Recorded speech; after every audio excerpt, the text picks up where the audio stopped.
great to see you. You too. Thank you so much. Oh, no, thanks for having me. So, when I was a kid growing up in this small town, I never imagined that I would get to meet all the people that I get to meet today. And it is such a pleasure to have you here, Idris. The one and only Idris Elba. Thanks so much for joining me. Thanks for having me. How are you doing today? I'm good. I've been traveling quite a bit recently. I was in Africa and America, and so I'm a little jet lagged. Right now, I'm in Ghana, I think. Yeah, this must be kind of fun for you to just go all over the world and to see what things are available and not available to so many people. It's always interesting. Sort of drives some of my work as to why the playing fields are so uneven, why some people can turn on a tap and they can have a glass of fresh water, and others have to walk 3 miles, dig a hole. I'm always learning, understanding, trying to figure out what, where my place in the world, fits into this whole thing.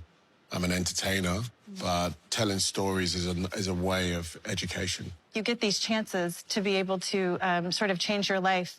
Opportunity to me is that chance, that thing that you can do next. Yeah. What is opportunity to you? The intention is to make something meaningful, right? And that's what opportunity represents for me. When I was a kid, I'm an only child, and my parents didn't have much money, and they came from West Africa to England with big dreams, but not much money, not much opportunity. My dad had a scholarship. My mum, just was going to come and work.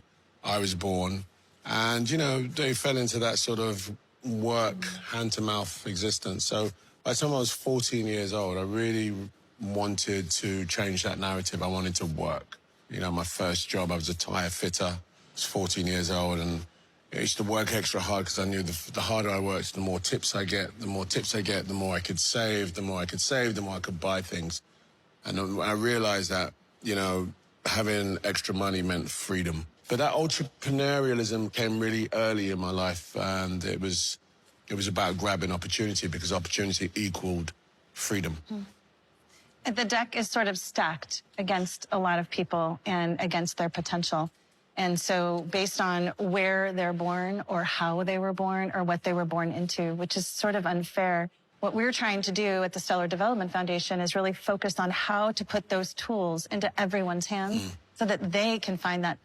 We call it financial freedom, but it's not about the financial freedom. It's about that dignity and ownership and opportunity, just sort of like chart their own course. You don't know where you're going to end up. Sometimes you go on a journey and you think you're going there, and before you know it, you end up over here, and you're the happiest you could ever be. And when you imagine yourself over there where you started to go, you're like, I could never have done that where I am. It's because you never know where you're going to end up.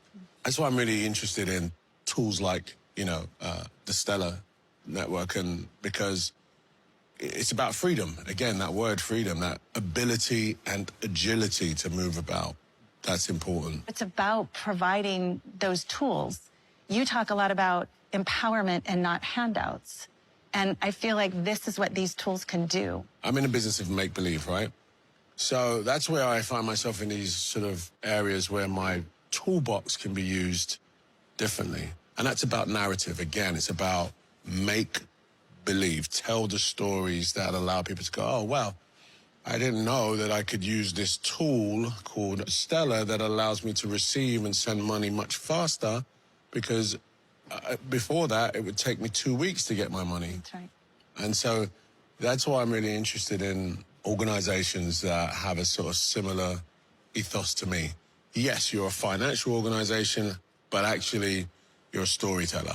But sometimes it is that small tweak that can help you to recognize that changing the status quo isn't a zero-sum game. There's actually systemic changes that you can make slowly over time, which it feels really like what you're doing already to make this real for people. I wish we could just keep talking forever. Thank you so much for taking the time to spend with us. It was such a pleasure. I appreciate you listening to someone like me and realizing how we can help each other. Yeah, vice versa.